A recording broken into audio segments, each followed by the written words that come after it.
Gazal, and welcome to another video on my channel. I'm Ali, the trans gamer girl, and today we're doing another vlog post. Yes, I know what you're thinking. It's been a while since I've done one of these, and you know, you're not wrong there. But I can assure you it's not because there hasn't been anything that I've deemed important enough to talk about, either on the LGBT scene or in the game scene, or even on the YouTube scene. There's been a hell of a lot going on, but more that there's nothing I felt I could have added to the discussions that someone else hadn't already said, and probably said a lot better than I could have done. But there we have it. I obviously have now. And before we get on with the real subject of this vlog, I'd like to put out a general apology for the content drought which has once again plagued my channel. Now, as you may remember, the last one was caused by this fluey, buggy thing that I came down with. Well, it's come back once again, which is highly annoying, and that's why for the last couple of weeks there's been nothing.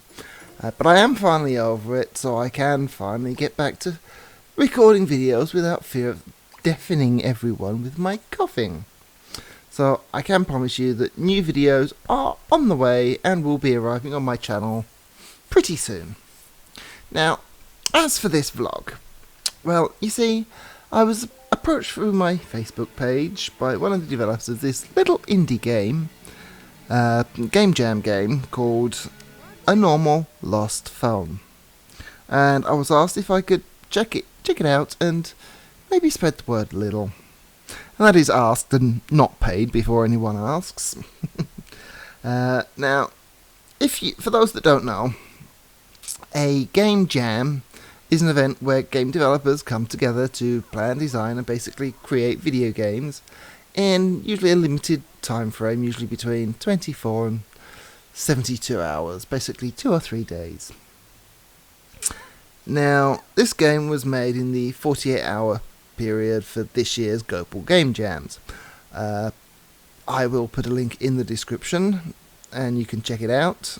There's quite a lot of games there, but it was made by a group of 4 friends who, in my opinion, created something that's a cut above the average game jam game, which tend to look like quite interesting ideas but a bit rushed, and tend to remind me of the old Flash games I'd play back on Newgrounds back in the day.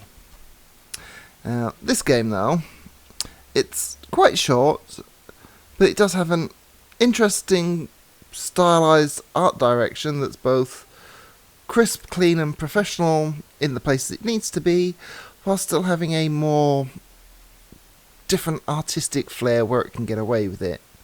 And it does have quite a lot to do. Now, the premise is pretty simple. You found a lost phone, and you're trying to get the information about the owner from exploring it, presumably in order to return it. But what you find while doing this is a bit of a mystery of sorts. Now, similar to the indie hit this year, or last year, whichever it was, in the last year, Gone Home, but instead of exploring an empty house to uncover the story, you're just simply exploring the contents of this mobile phone.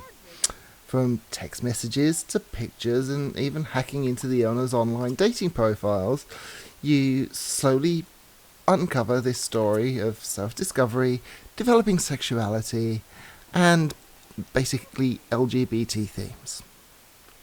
Now, the phone's UI, which is how the entire game is presented to you, is completely original, resembling neither Android nor iOS or even Windows or whatever phone operating systems are out there besides those, but it's still familiar enough to be easy to navigate. And there are dozens of contacts in the phones. Each have their own conversation trees, nested conversations, both long and short, which can easily take up most of the playtime if you decide to read through them all. though you can gain the information needed to progress from just a few messages. The rest do still help build up a rounded picture of the phone owner's life.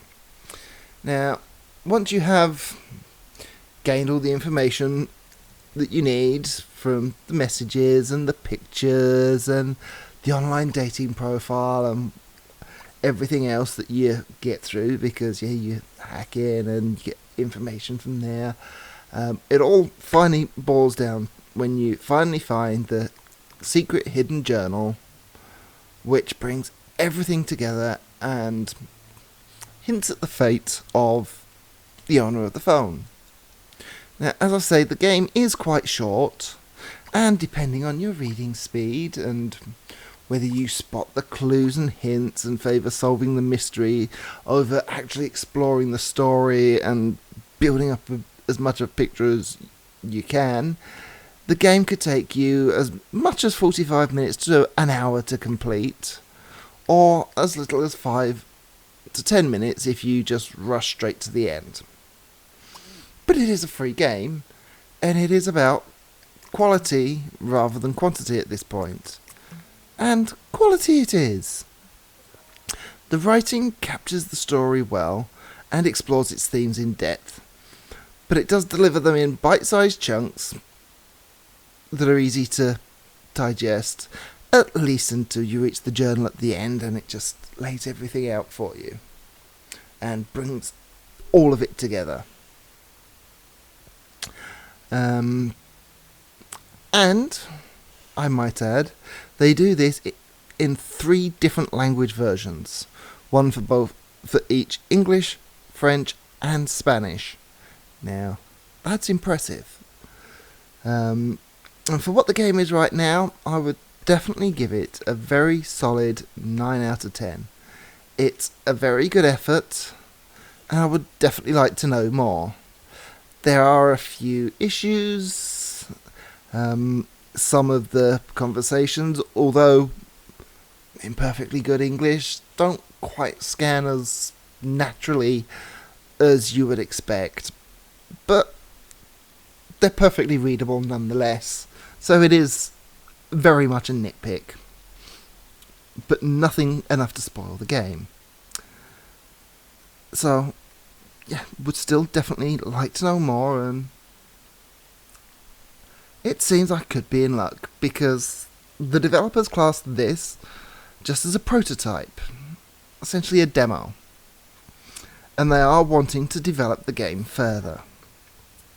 And they have even been given a pass for one of them to attend the GDC, which is the Game Developers Conference in San Francisco, where they intend to go to explore the feasibility and possibility of extending the game and turning it into a full professional release.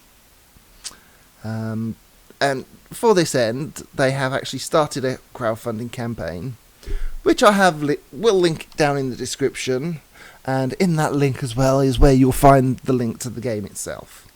And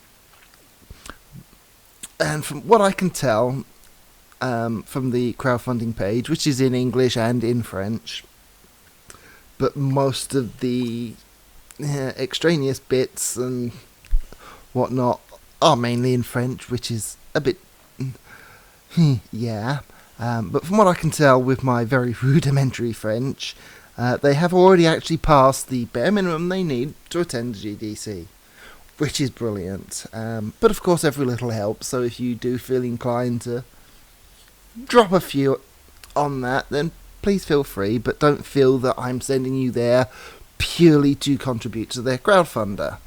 But who knows? Maybe in the future this game can become something more, something better, something bigger to really expand the story a lot, without losing any of the charm that makes it work in the first place. Well, I sure hope so, at least. But anyway, I do urge you to go and play the game. It is pretty good and very interesting. I played it through my Android phone, but it did play through a browser window, so whether it would play through a standard PC web browser or not, I'm not quite sure. but it is worth playing and experiencing the story for yourself, which that, along with not knowing how to record video footage from my phone, are the main reasons for me not doing it as a let's play or putting any spoilers in this vlog.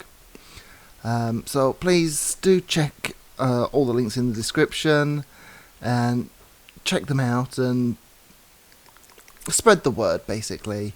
And I will catch you all in the next one. So until then, please, as always, take care and have fun. Bye bye.